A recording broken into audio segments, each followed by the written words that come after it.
In today's video, I'm going to teach you how to upload a PDF to Google Sites in an easy and efficient way by following just a few simple steps. Whether you're new to Google Sites or just need a refresher, this guide will make sure you can get your content online without any hassles. To get started, the first thing you need to do is head over to Google Sites. Once you're there, one of the key features you'll notice on the interface is the Google Drive icon.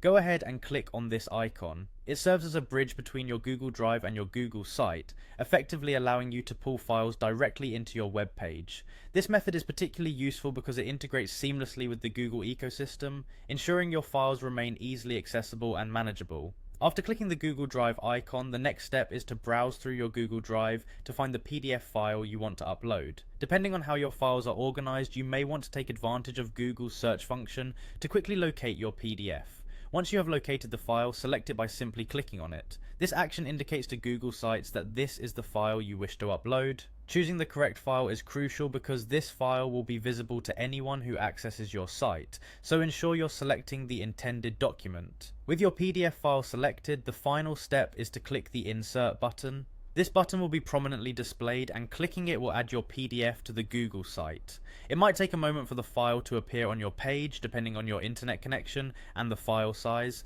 so a little patience here can go a long way. Once the file is uploaded, you'll see it embedded within the page.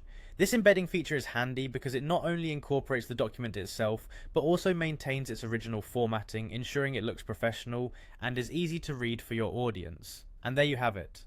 Within just a few minutes, you have uploaded a PDF to your Google site. This process is not only time efficient but also reliable, thanks to Google's robust platform. If you need to replace or update the PDF later, you simply repeat these steps and your Google site will reflect the changes. Don't forget that maintaining an organized Google Drive can make this process even smoother. Regularly clearing out old files and using descriptive file names can save time and reduce frustration when searching for documents. I hope you found this tutorial helpful and straightforward. Now you're ready to share your PDF documents with your audience on your Google site. Thanks for watching, and if you have any questions or need further assistance, feel free to leave a comment below.